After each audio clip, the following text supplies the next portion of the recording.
Está no ar Gestão Pública em Debate, um programa do Curso Superior Tecnológico de Gestão Pública do Centro Universitário Internacional, Uninter. Este programa ele complementa a formação dos nossos alunos de gestão pública na modalidade à distância. E ele também é transmitido pela CWB TV, TV Comunitária de Curitiba, canal 5 da NET e 72 da TVA. Ele pode também ser acessado por todas as pessoas que possuem parabólica digital através dos canais da rede EdSat, CBED, os canais da educação.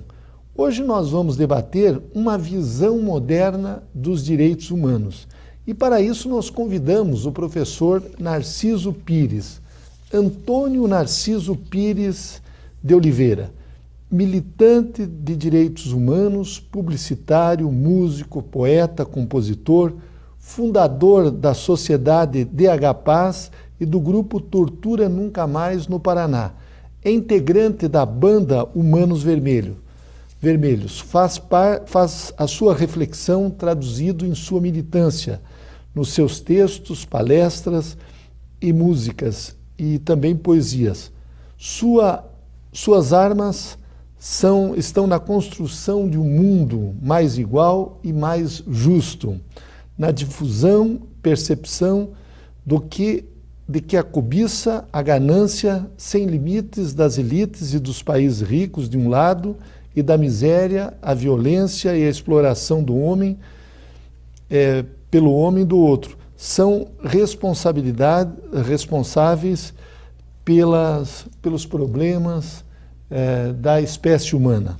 Acima de tudo, que as mazelas humanas somente poderão ser vencidas com a organização e a ampla mobilização dos pobres e oprimidos.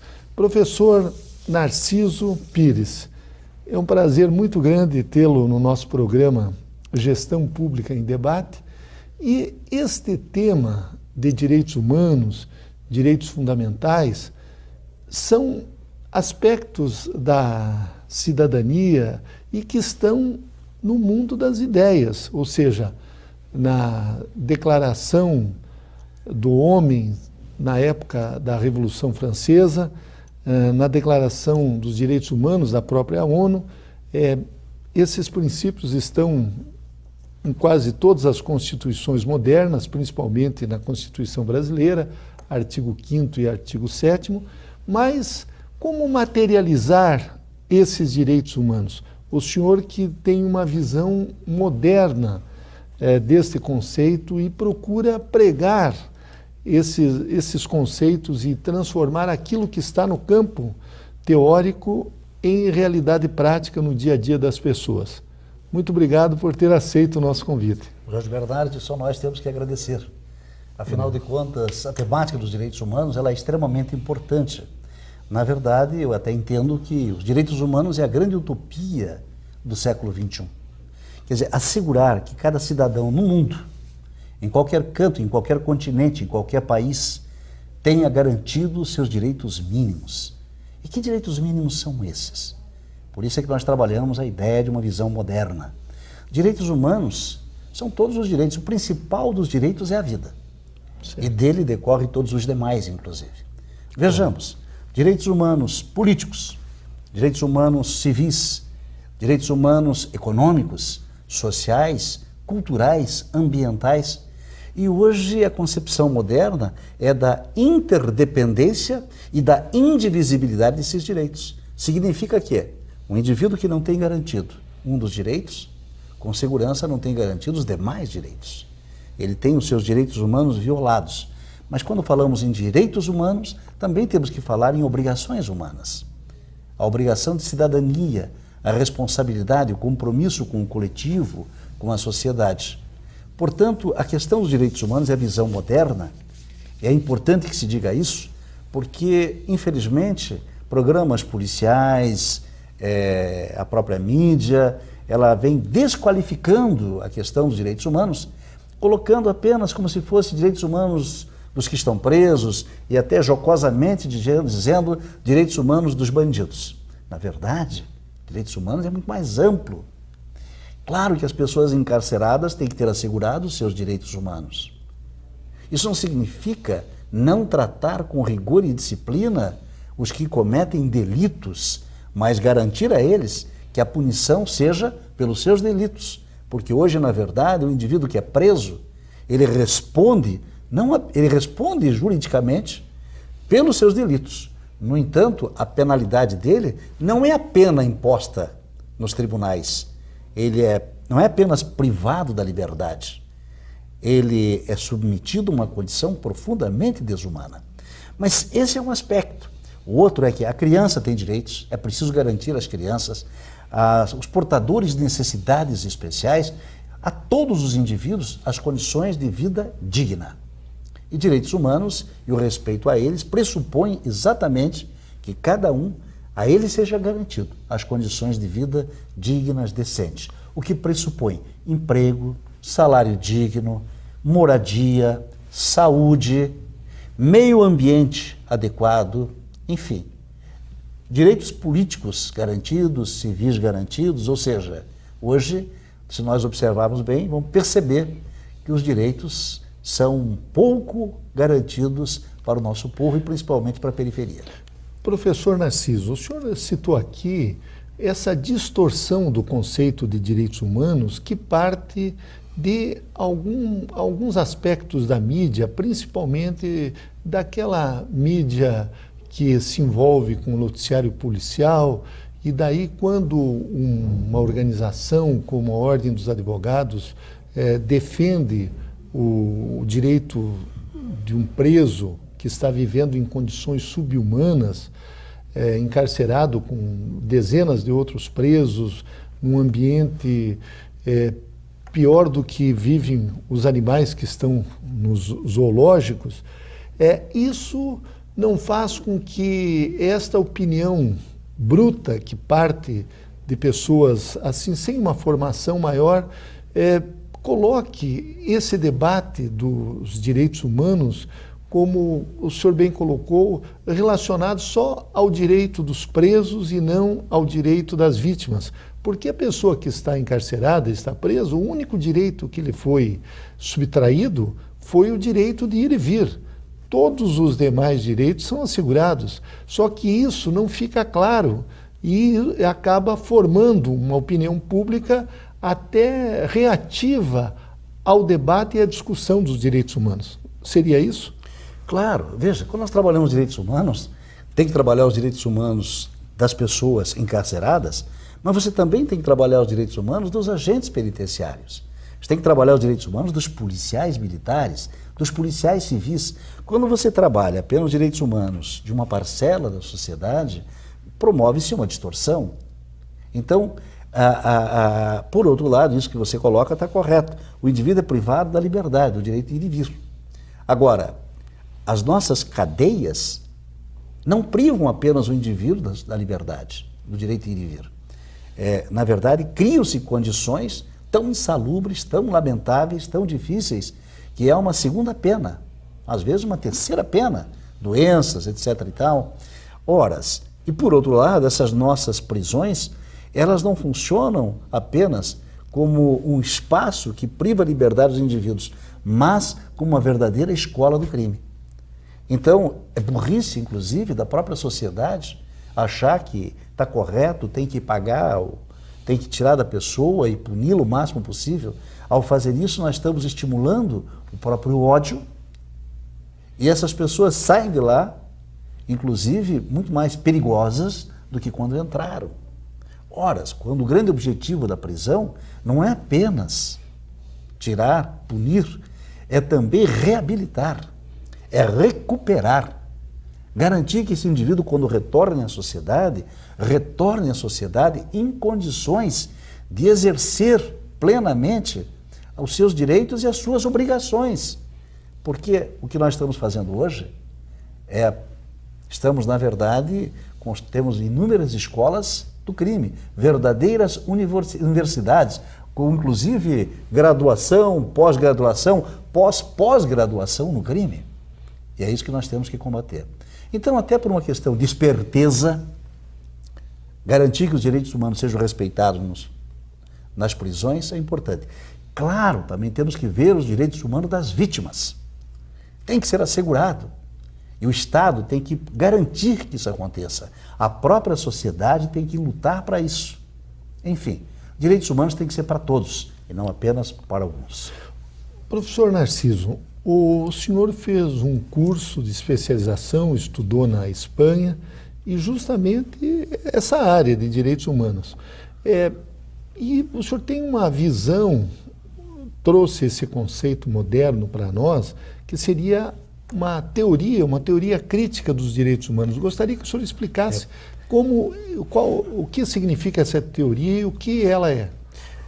Na verdade, nós já aplicávamos a teoria crítica dos direitos humanos antes de fazer essa especialização na Espanha, na Universidade Pablo de Olavide, em Sevilha. É a visão de que exatamente a interdependência, a indivisibilidade, a multiculturalidade dos direitos humanos, ela tem que ter uma correspondência prática, não é apenas teoricamente, mas nós temos que ter uma visão crítica. Veja, por que a nossa sociedade é tão desigual? E a nossa sociedade é desigual, essa desigualdade social que é responsável pelo aumento insistente da criminalidade. Mas por que ela é desigual? O que acontece? Que algumas pessoas têm tanto e tantas pessoas, muitas pessoas, têm tão pouco. Porque garante-se a alguns todos a plenitude dos direitos, a apropriação das riquezas e a maioria a marginalidade. Ora, lutar para que uma sociedade seja igual, mais igualitária, é, na verdade, lutar pela construção da paz, da pacificação social, da redução da criminalidade. Hoje, quando nós falamos em combater o crime, nós só trabalhamos a ideia de aumento de contingentes policiais, aumentos de presídios. Veja, em 1997, nós tínhamos no Brasil cerca de 135 mil pessoas encarceradas. De 97 para cá já são o quê? 17 anos? Exatamente. No entanto, nós temos 550 mil presos, 400% de aumento de pessoas encarceradas e tudo que se fala hoje é aumentar o contingente policial e aumentar o número de presídios, aumentar a população carcerária. Na verdade, nós temos que tentar entender o que acontece, como o crime é gerado, por quê, e a partir daí encontrar soluções. Mas hoje nós estamos, inclusive, vamos ter aí a campanha eleitoral para deputado, governadores, presidente da República, senadores, e esse debate de segurança vai ser pautado. E vai ser pautado em que termos? Pode ter certeza, aumento de contingentes policiais, aumento de presídios. Não funciona. Se nós sabemos que não é a pobreza. Você tem a Índia, por exemplo, tem 1 bilhão e 200 milhões de habitantes. O Brasil tem 200 milhões. A população carcerária do Brasil é maior do que a população carcerária da Índia. A China tem 1 bilhão e 350 milhões de habitantes. Tem 1 milhão e 500 mil pessoas presas. Os Estados Unidos da América tem 300 milhões de habitantes e tem 2 milhões e 600 mil pessoas presas. Alguma coisa está errada. Os Estados Unidos têm 4,7% da população mundial e 25% da população carcerária do mundo. Está errado. A solução não pode ser cadeia, tem que se encontrar outras soluções. O Brasil não pode seguir o caminho americano, não pode seguir o caminho da construção de presídios, não pode seguir o caminho dos aumentos de contingentes policiais. Temos que encontrar alternativas. O Estado tem que se fazer presente na periferia. O Estado tem que garantir a sua presença, porque é a sua presença que inibe, na verdade, o crime. Mas não é o Estado através da polícia, é o Estado através da preparação, da qualificação, da escola, da saúde, da habitação. O senhor acha, professor Narciso, que esse modelo, essa espécie de capitalismo que nós vivemos no nosso país e que é uma cópia do modelo americano, um pouco selvagem, consumista, ele incentiva a prática do crime E nesse sentido também ele faz com que a sociedade queira ter esse espírito de vingança, ou seja, colocar as pessoas que cometeram as infrações nos presídios com uma qualidade desumana, como nós estamos abordando aqui? Sem dúvida. O capitalismo é de longe, tanto que sociedades mais igualitárias, a violência é menor. Vamos pegar a Itália, comparada com os Estados Unidos. A renda per capita da Itália é metade da renda per capita americana. A Espanha, que é um país em crise, tem uma renda per capita menos da metade da renda per capita americana. Mas se você for perceber o grau de violência na Espanha, e eu estive lá, vi, não tem nada a ver. Não existe violência. As pessoas podem sair tranquilas à noite, andar de madrugada por vielas, sem absolutamente nenhum problema, nenhuma ameaça. É muito mais pobre do que a sociedade americana. Muito mais. Mas é menos desigual, por incrível que pareça. Embora o PIB e a renda per capita, genericamente, americana seja maior, a concentração de rendas nos Estados Unidos é infinitamente maior do que a concentração de rendas na Espanha, na Itália, em Portugal. Por isso, essas sociedades, apesar de mais pobres, são infinitamente menos violentas. E o Estado, a presença do Estado é mais forte. Os Estados Unidos prima pela ausência do Estado. O sistema de saúde brasileiro, por exemplo, é muito superior ao sistema de saúde dos Estados Unidos. O atendimento ao cidadão no Brasil, na área da saúde, é muito superior ao atendimento de saúde nos Estados Unidos. E, no entanto, a renda per capita americana é 5 vezes maior do que a renda per capita brasileira. É um país infinitamente mais rico do que o nosso, mas que existem muito mais pessoas desamparadas pelo Estado. É incrível isso. Mas se nós não trabalharmos exatamente como você estava dizendo, esse capitalismo selvagem e essa tentativa de copiar esse capitalismo selvagem americano, nós simplesmente estaremos estimulando, sim, o aumento da criminalidade. Portanto, trabalhar por uma sociedade mais igual, mais igualitária, controlar esse capitalismo, fazer com que ele seja menos selvagem, garantir mais direitos aos trabalhadores, salários mais dignos, garantia de emprego, nós estaremos, na verdade, reduzindo a própria incidência da criminalidade. É por aí que passam as soluções desses problemas. Claro, são complexas, mas apenas com esta concorrência, sem reforma agrária. Vamos pensar trabalhar agora a questão de, porque nós falamos em igualitário, mas não apontamos como fazer isso. Então vamos lá. Reforma agrária, reforma urbana, reforma tributária, reforma política. Ou seja, Jorge Bernardi, as reformas de base, por incrível que pareça, propostas por João Goulart em 1964, cujo principal objetivo era modernizar o capitalismo brasileiro. Como elas nunca aconteceram e nunca mais foram pautadas, e hoje não estão pautadas essas reformas de base, não há propostas, nenhum programa de governo dos candidatos que vão se apresentar propõe esta modernização completa, nós temos cada vez mais um capitalismo selvagem, uma acumulação de riquezas cada vez mais por parte de poucos e a miséria espalhada para tudo quanto é canto. Professor Narciso Pires, nós na área de gestão urbana, atuamos na área das políticas urbanas, está lá no artigo 182 da Constituição de que a política de desenvolvimento urbano do nosso país, ela deve primar pelo ordenar das funções sociais da cidade para atingir o bem-estar da população. Só que a Constituição e as nossas leis não dizem quais são as funções sociais da cidade. Eu imagino, e até trabalho nesse tema, de que as funções sociais da cidade são aquelas funções que foram estabelecidas na década de 30 do século passado, como habitação, trabalho, lazer, circulação. Essas seriam funções urbanas, funções de cidadania como educação, saúde, proteção, segurança, enfim, vários... Comunicação. Vários... Veja, comunicação. Comunicação. Estamos aqui. Comunicação.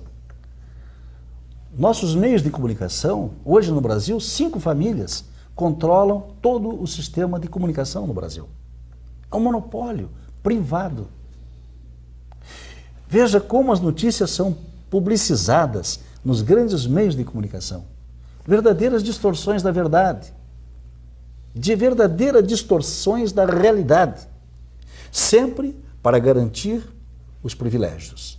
Sempre para garantir que os que construíram uma estrutura de privilégios ao longo de 400 anos de escravidão e mais 100 anos de expoliação, mantenham-se absolutamente na sua condição intacta. Porque se nós não tentarmos entender o Brasil numa projeção histórica, nós não vamos conseguir encontrar soluções. Veja, Jorge, como é que se constrói as elites no Brasil? As elites são construídas ao longo de 400 anos como elites escravagistas. Por outro lado, o principal da classe trabalhadora, ao longo de 400 anos, também é construída como escrava. Esse viés, essa cultura escravagista, ela não terminou com a abolição dos escravos em 1888. Pelo contrário, ela continua ainda nos dias de hoje. Para as elites, tudo. Para os pobres, absolutamente nada. Porque era assim. Essas elites tiveram, por 400 anos, praticamente, o poder de vida e morte sobre a classe trabalhadora. Embora tenha terminado a escravidão, em 1888, a cultura da escravidão continuou.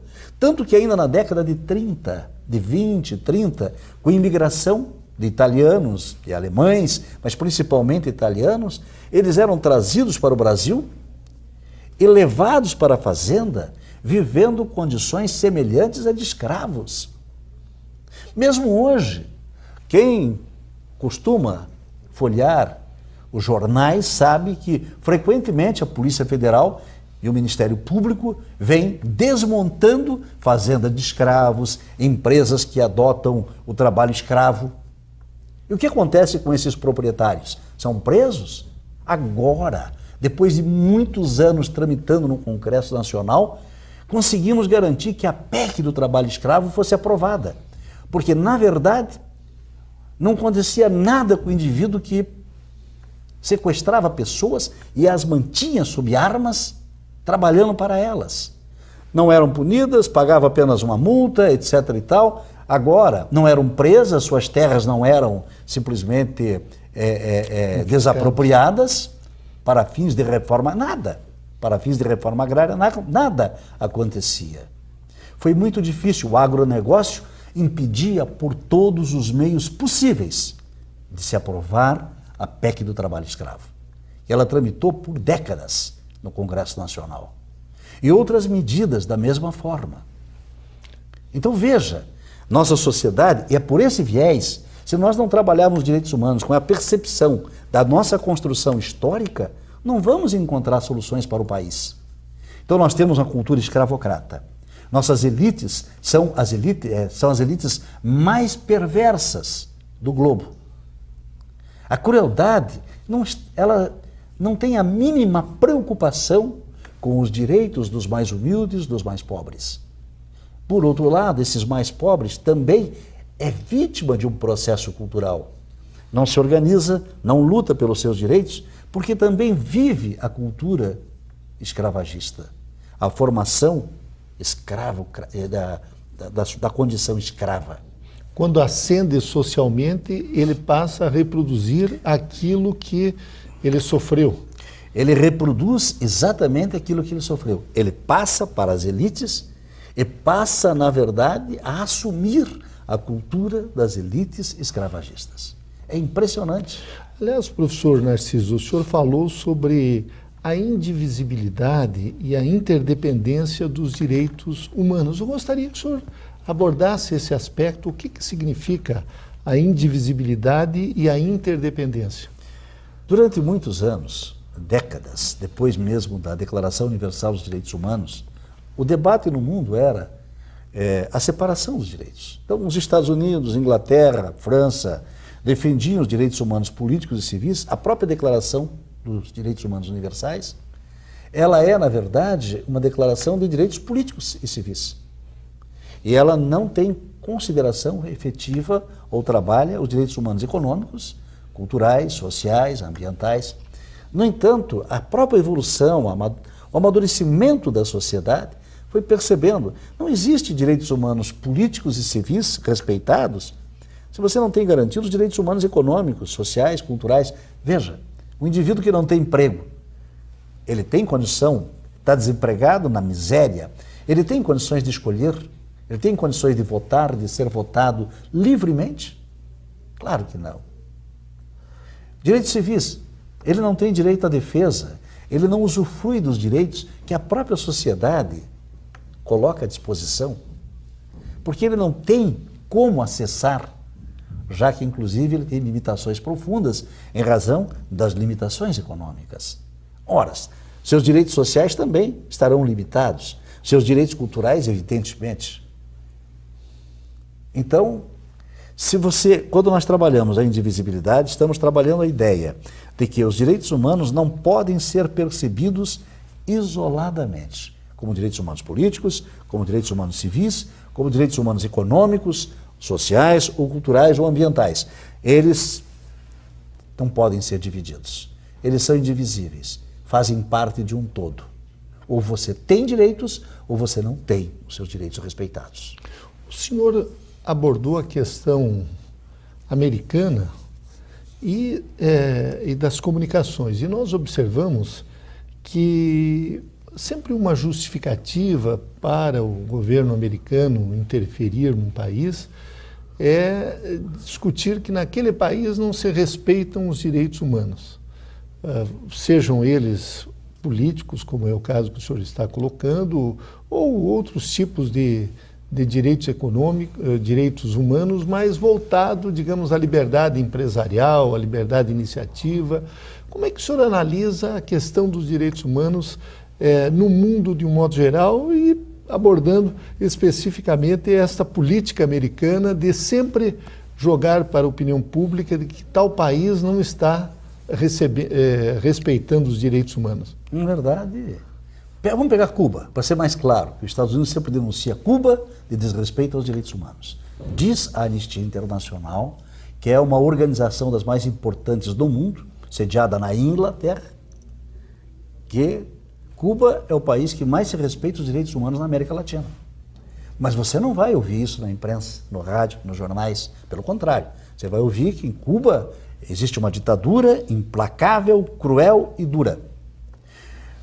Como você ouviu que Hugo Chávez, governante da Venezuela, presidente da Venezuela, era um ditador, quando na verdade o próprio Instituto Jimmy Carter, dos Estados Unidos da América, do ex-presidente, ele é um ex-presidente americano, e que curiosamente lutou pelos direitos humanos, e luta ainda hoje, isenta, e pelo contrário, e acompanhou todas as eleições na Venezuela e garantiu, atestou a idoneidade dos processos eleitorais. Então, veja, a imprensa foi criando, junto com o governo americano, a imagem e reproduzida a imprensa brasileira da mesma forma, como se fosse um ditador, Hugo Chávez. Cuba. Os Estados Unidos mantêm 1.113 bases militares espalhadas pelo planeta. Não é para se defender, obviamente. Não é para se defender. Na verdade, os Estados Unidos, embora tenham 4,7% da população mundial, consomem quase 30% de todos os recursos naturais do planeta. Os Estados Unidos detêm 30% do PIB, mais de 30% do PIB mundial. Então, ele precisa garantir o fluxo de matéria-prima barata para suas indústrias, para suas empresas, para garantir que aquela sociedade do desperdício prevaleça.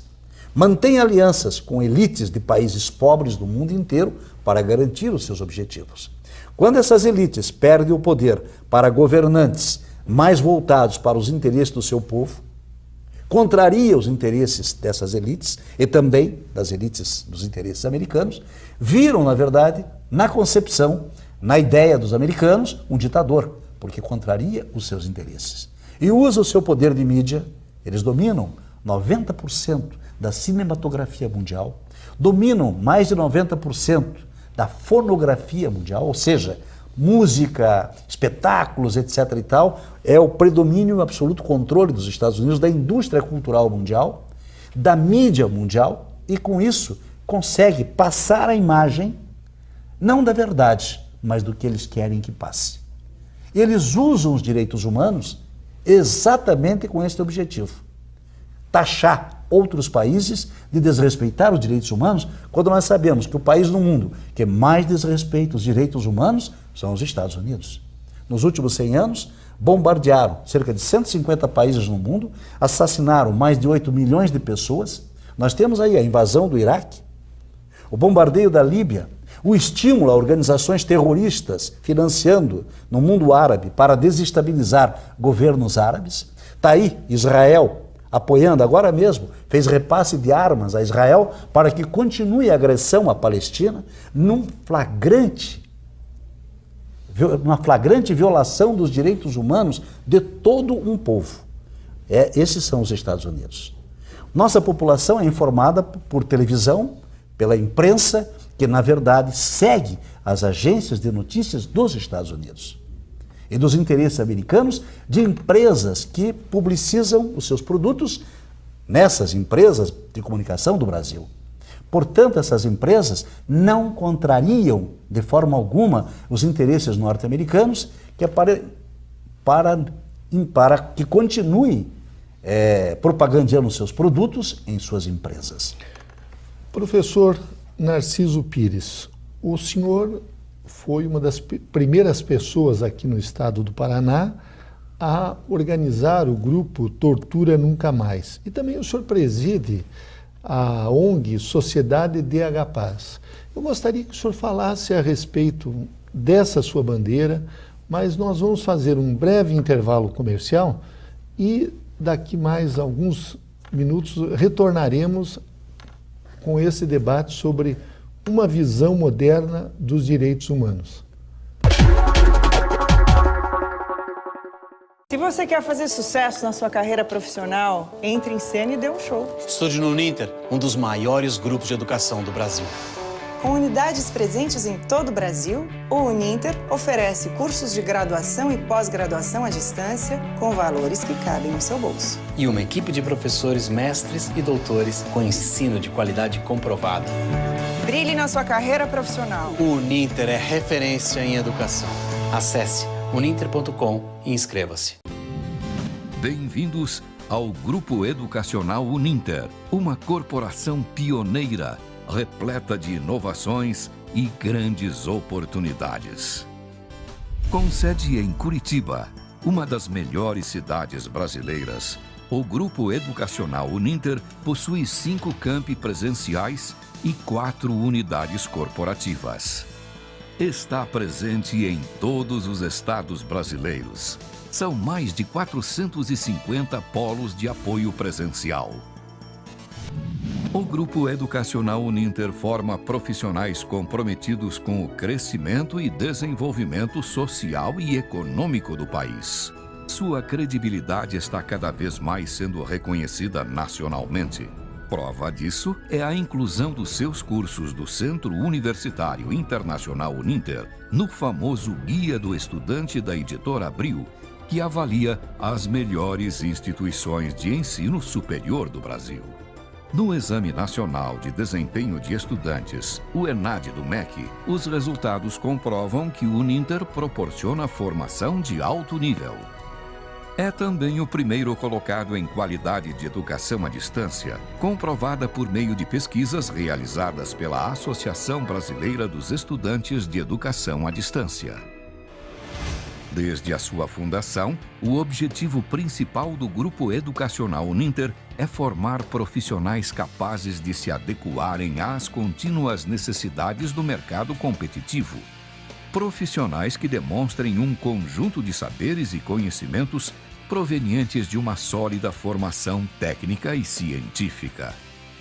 A educação à distância é sinônimo de flexibilidade, o que possibilita as pessoas conciliarem sua formação com o trabalho, além de contemplar a democratização da oportunidade de acesso à educação, o que propicia uma inclusão geográfica mais abrangente, levando a educação para regiões antes desprovidas. Atento a esta realidade, o Centro Universitário Internacional Uninter disponibiliza as aulas em diferentes formatos, para que mais de 150 mil alunos tenham acesso ao conteúdo de onde estiverem.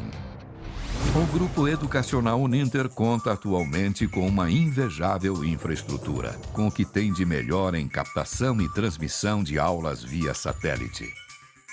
Nosso satélite, um dos melhores do Brasil, tem cobertura com garantia de 100% de recepção em todo o território nacional, com disponibilidade de sinal de 99,9% do tempo no ar. O Grupo Educacional Uninter utiliza-se de todo esse aparato tecnológico para democratizar o acesso à educação com qualidade em todos os cantos do país.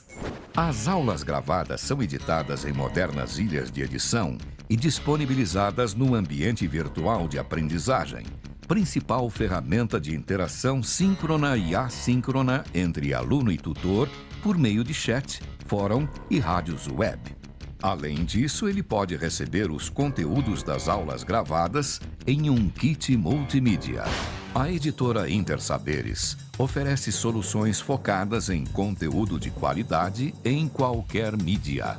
Reconhecida pelo mercado editorial, detém o potencial necessário para trabalhar com autores de destaque nacional e internacional. São mais de 500 títulos no campo técnico-científico. A alta qualidade de conteúdo e impressão de seus materiais faz com que os mesmos sejam adotados e utilizados até pelos nossos concorrentes. O envio dos materiais didáticos é realizado pela Central de Distribuição Uninter. O suporte logístico é referência no Brasil. Os materiais didáticos dos alunos são produzidos em Curitiba com o que tem de melhor em tecnologia gráfica e audiovisual. O Centro Universitário conta com um portfólio de mais de 40 cursos de graduação, mais de 90 cursos de pós-graduação nas modalidades presencial, semipresencial e à distância, além de cursos de extensão para alunos e profissionais das mais diversas áreas de atuação. Por tudo isso, o Grupo Educacional Uninter é hoje uma empresa modelo que atua com transparência e a constante busca pela inovação, qualidade e modernidade, promovendo uma capacitação científico-tecnológica eficiente. Assim, gradualmente, o Grupo Educacional Uninter transformou-se em uma marca de qualidade na prestação de serviços educacionais. Grupo Educacional Uninter. Soluções inovadoras em educação.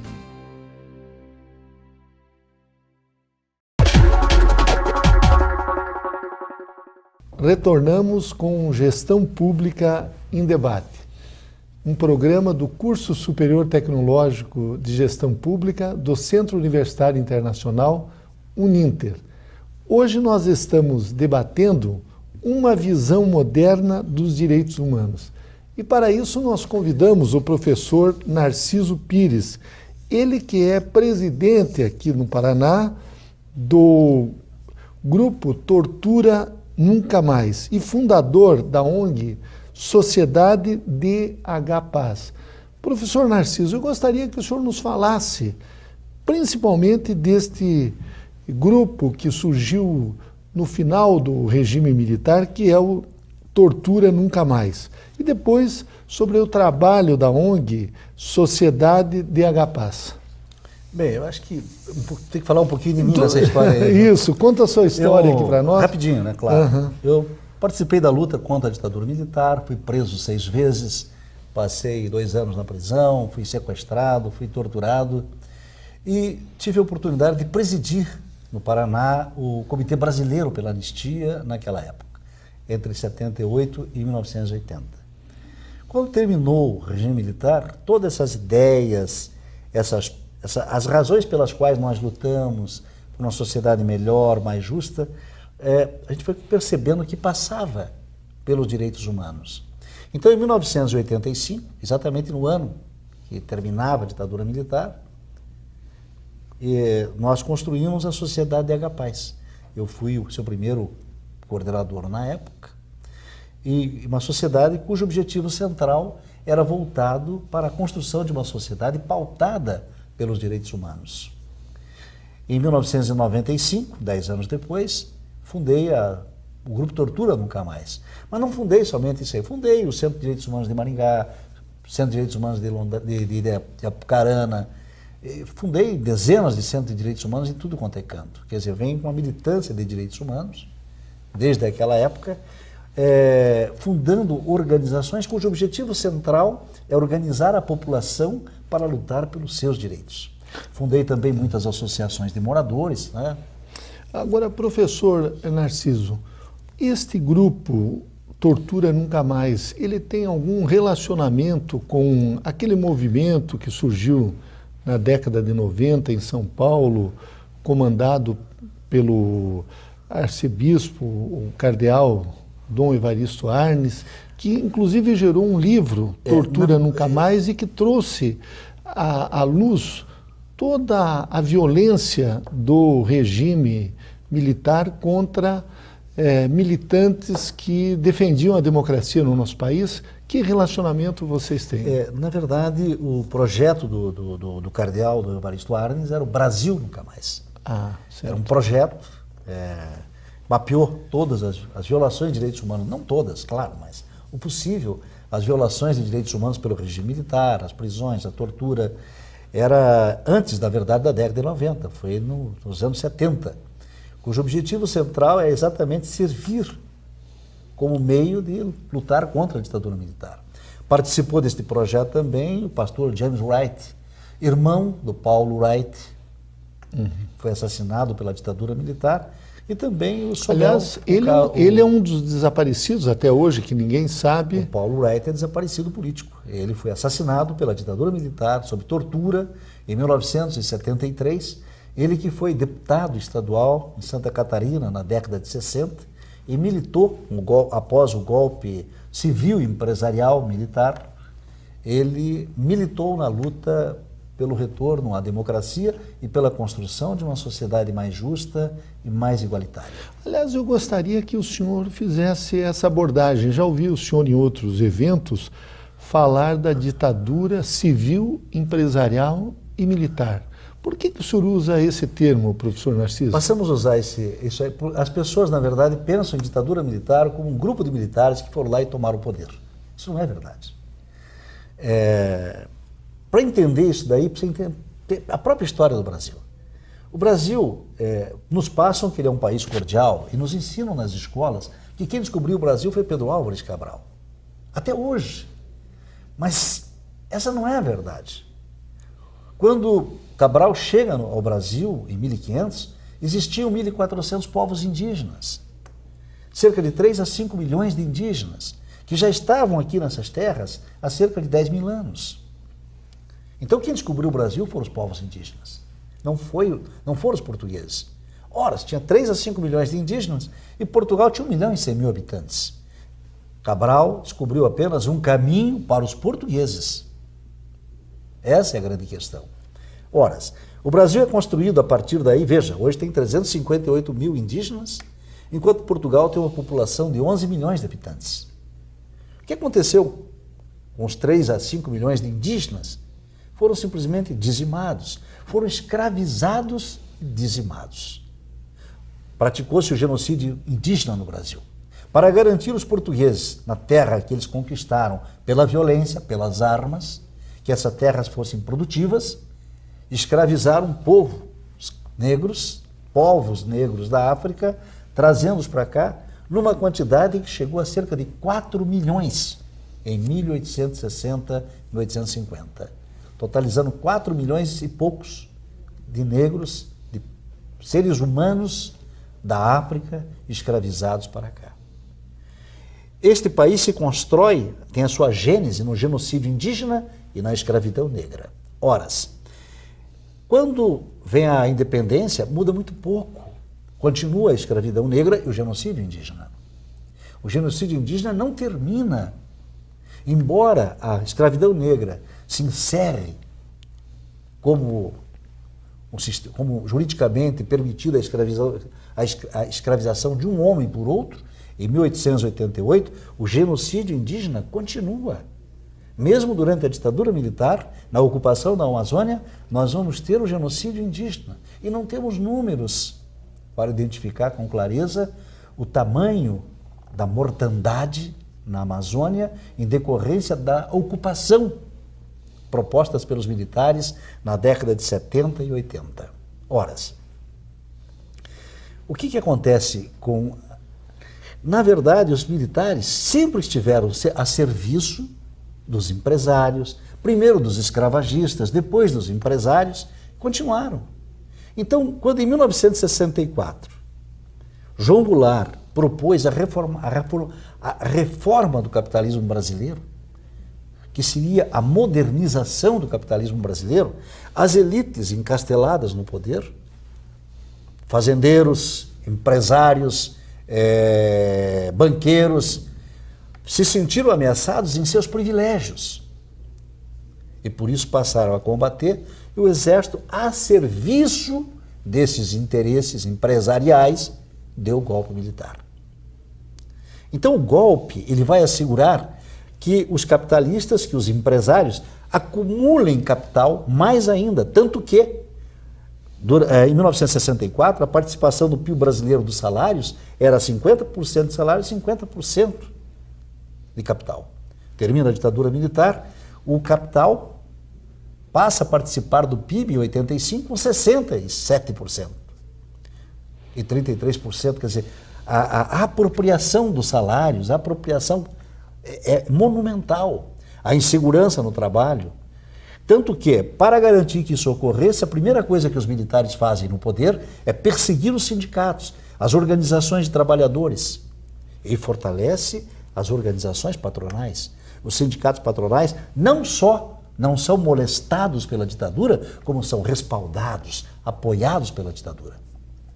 O golpe é civil, empresarial, militar, porque embora tivesse uma face militar, ele é dado a serviço dos interesses empresariais. Quando, em 1985, termina a cara da ditadura militar, vai para casa, para as casernas, os militares, mas os civis, empresários do golpe, continuam.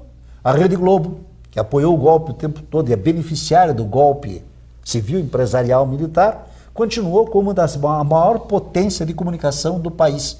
Isso ela conquistou durante a ditadura militar por prestar serviços à ditadura militar. Continuou até os dias de hoje. Sarney, que era presidente da Arena no tempo da ditadura militar, foi o primeiro presidente civil do Brasil após o golpe militar. Então, os mesmos. A primeira eleição elege Fernando Collor, que nasceu do berço dos civis do golpe militar.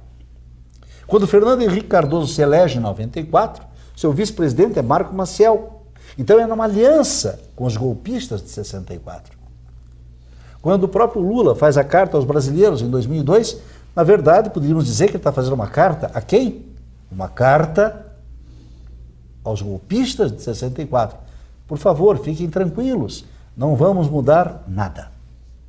Tanto que 12 anos se passaram e a pauta construída por João Goulart em 1964 para as reformas de base que modernizariam o capitalismo brasileiro nunca mais foram pautadas. Então, continuam as desigualdades e o país cada vez mais desigual. Embora sejamos obrigados a reconhecer que nos últimos 12 anos o governo, com políticas sociais, melhorou a condição dos mais pobres, mas não mudou a estrutura de privilégios no país. Pelo contrário, acomodou-se desse processo e a estrutura de privilégios mantém-se. Por isso o Brasil continua profundamente desigual. E essas desigualdades só vão ser rompidas pela organização da sociedade. Esse é o nosso trabalho. Nosso trabalho é exatamente esse daí. Nós vamos para escolas, para a periferia, para tudo quanto é canto, para mostrar às pessoas que não se delega a outros a tarefa de transformar a sociedade, de transformar o local onde mora, de transformar a sua escola, de transformar sua cidade, de transformar seu país. Não se delega a outros. É preciso se organizar, se mobilizar, ir para as ruas, lutar constantemente para garantir que, de fato e verdadeiramente, tenhamos nesse país reforma agrária, reforma urbana, reforma tributária. Tributária sim, porque quem paga imposto neste país são os pobres. Os ricos são os que menos pagam impostos. Reforma política. Não há como governar este país sem passar pelos mesmos de todos os tempos. Na verdade, as pessoas nem sabem, mas a configuração do Congresso Nacional Brasileiro foi construída pelo Pacote de Abril de 1977, baixado pelo general ditador Ernesto Geisel, com o Congresso fechado. Mantém-se, nós tivemos a Constituinte de 88 e não alterou a configuração do Congresso construída em 1977. Ou seja, a reforma política não vai acontecer por dentro deste Congresso Nacional. Este Congresso Nacional é um Congresso comprometido com o que está aí, com privilégio, com a estrutura de privilégios. Nós precisamos de uma Assembleia Nacional Constituinte exclusiva para garantir as profundas mudanças na sociedade. Só que uma Assembleia Nacional Constituinte, livre e soberana, sem a organização da sociedade, sem a sua participação, achando que vote em alguém e este alguém resolve os seus problemas, também não vai mudar nada. Portanto, tudo passa, na essência da base, pela organização da nossa sociedade, pela responsabilidade cidadã, o compromisso de vivenciar, de construir as grandes transformações, partindo inclusive das nossas ruas, das nossas escolas, locais de trabalho, das nossas cidades e, obviamente, do país e, claro, do planeta. Professor Narciso, o senhor falou a respeito da participação da escola. Como levar um programa de direitos humanos dentro desta visão moderna que o senhor está colocando para as escolas, principalmente para as escolas a nível fundamental, a nível básico e até a própria universidade? Essa ONG que o senhor contribuiu na sua fundação, que é a DH Paz, ela faz esse trabalho. Como é que vocês atuam para levar esses conceitos, essas ideias modernas de direitos humanos para os estudantes? Nossa proposta, na verdade, é de organizar a sociedade a partir de centros de direitos humanos. E levamos para as escolas, porque quando se pensa em direitos humanos, alguém já sempre acha que tem que ter a disciplina de direitos humanos, um professor de direitos humanos lá ensinando direitos humanos. Ora, primeiro, direitos humanos pratica-se, não se ensina, não é por aí. E nós somos contrários, nós achamos que direitos humanos a concepção de direitos humanos tem que permear todas as disciplinas. Tem que estar nas aulas de história, de geografia, de matemática, de física, de química. Tem que permear os direitos humanos. Ou seja, trabalhamos a transversalidade dos direitos humanos da educação. Porém, não é suficiente. Não é suficiente. Nós precisamos criar mecanismos de participação e construção dos direitos humanos, que construam a solidariedade, a luta contra o racismo, contra o preconceito, a luta contra a discriminação da mulher, a violência contra a mulher, a violência contra as crianças, a violência contra os jovens, a luta contra as drogas. Se nós não tivermos a participação da sociedade, mas dizer isso é genérico, criar mecanismos para que ela participe é que é a chave. E nós propomos que um dos mecanismos, não único, sejam os centros de direitos humanos. Centros de direitos humanos que trabalhem a integralidade dos direitos humanos, a indivisibilidade, ou seja, um centro que lute contra a discriminação do negro, que lute contra a discriminação das pessoas que fazem escolhas sexuais, a luta contra a discriminação da mulher ou pelos direitos da mulher, a luta pelos direitos dos povos indígenas, a solidariedade às pessoas vítimas, A solidariedade aos povos oprimidos do mundo inteiro, quer dizer, um centro que agregue na sua concepção e na sua prática o conjunto dos direitos humanos. Ou seja, que trabalhe no dia a dia a formação de indivíduos com a visão da integralidade dos direitos humanos. Essa é a visão moderna dos direitos humanos. Professor Narciso Pires, recentemente o senhor lançou esse livro, Depoimentos para a História, a resistência à ditadura militar no Paraná, junto com Fábio Bacila Assad e Silvia Calciolari. Eu gostaria que o senhor falasse, temos ainda 2 minutos, a respeito desta obra que o senhor acaba de lançar aqui em Curitiba. Nós temos no Paraná o maior projeto de recuperação de memória histórica do Brasil, construído pelo grupo, pelas nossas organizações, pela Sociedade DH Paz de Direitos Humanos e pelo Grupo Tortura Nunca Mais. Esse é o resultado, é o primeiro livro. Nós colhemos 165 depoimentos, estão todos no YouTube, disponíveis ao público, no canal DH Paz. É só digitar DH Paz Depoimentos para a História. Tem 165 depoimentos de pessoas que participaram da resistência à ditadura militar. Nós vamos lançar o próximo livro ano que vem, com novos depoimentos, inclusive com o teu, Jorge Bernardi. Obrigado. Porque você participou da luta contra a ditadura militar, no seu finalzinho, mas teve a sua participação ativa e inclusive foi perseguido em razão dessa participação, perdendo o seu emprego na Coab, de jornalista, por lutar pela democratização do Brasil. Então, nós entrevistamos em Gestão Pública em Debate o professor, músico, poeta e compositor, fundador da Sociedade DH Paz e do grupo Tortura Nunca Mais, que preside aqui no Paraná. E além deste livro, Depoimentos para a História, o professor Narciso, ele também tem outros livros, como, por exemplo, Resistir é Preciso, com a sua banda Humanos Vermelhos, e Vida de Brigada. Vida Brigada, desculpa. Também que... Porque o Brasil é tão desigual. Nós queremos agradecer muito a sua presença neste programa, Gestão Pública em Debate, professor Narciso. Não temos dúvidas de que o senhor contribuiu na formação dos nossos alunos. Muito obrigado. Espero que tenha contribuído. Contribuiu muito.